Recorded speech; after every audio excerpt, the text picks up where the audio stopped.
Okay guys, isang malungkot na balita na naman ito para sa ating lahat, para sa lahat ng Pilipino, para sa lahat ng pinaligayan niya ng nag-iisang superstar at national artist na si Miss Nora Honor. Talagang kanina pa po pinag-uusapan sa showbiz of course ang nangyari, pero hinintay lang namin ang statement ng kanyang anak, si Ian De Leon. So kanina kasi medyo naka-private yung account ni Ian, so wala pang makita. But anyways, nung ano na ginawa ng public yung kanyang Facebook, so para makita rin ng marami, in-announce na nga po niya 37 minutes ago lang na sinabi nga niya um, na we love you ma, we love you ma, alam ng Diyos kung gaano ka namin kamahal, pahinga ka na po ma, andito ka lang sa puso at isipan namin. Syempre umulan ng napakaraming malungkot na mensahe, talaga nag-iyakan. Kahit ako kasi syempre alam naman natin ang naging bahagi ni Nora Honor sa buhay ng napakaraming Pilipino. Kaya, eto mga nag-message agad-agad doon sa account na yon, sila Nadia Montenegro, mga ka-Facebook ni Ian like sila Dexter Doria, at maraming pang iba.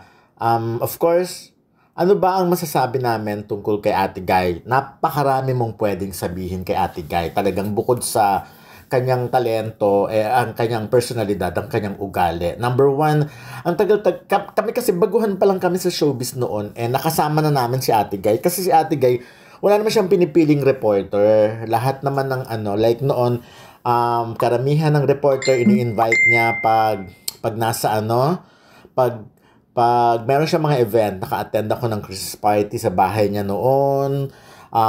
Doon ko rin first time nakita sila Fernando Po Jr., former President Erap Estrada. So, nagkaroon kami ng picture, nagkaroon kami ng chance na magpa-picture kay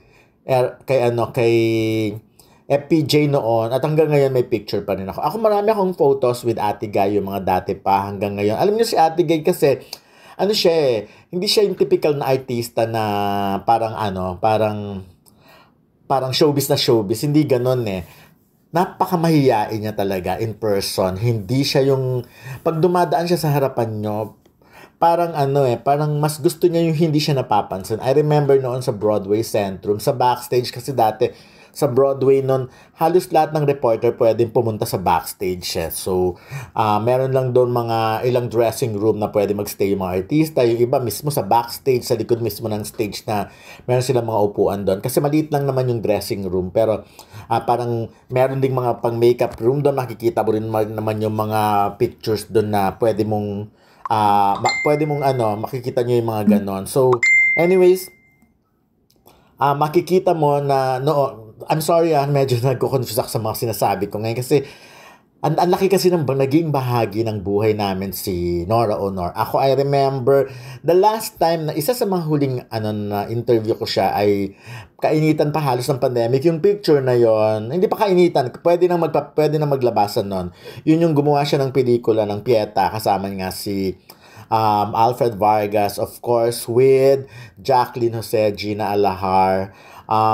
Yun yung mga time na yon, and na-interview namin siya, nakikita namin yung parang ang saya-saya niya na nakita niya uli yung mga press, mga reporters after a long time. Ito yung movie na sinasabi ko noon. So, nag-story conference na muna siya dyan. And then, naalala ko yun dun dyan sa may Tomas Morato, or near Timog, ginawa yung press ko na yon. At doon talaga, parang happy siya na nakasama niya yung mga press, lalo na nung nagpapapicture sa kanya. Sabi niya nga, gano'n naman kasi si Ate Guy, every time na may nasa press con siya, laging pinapakita.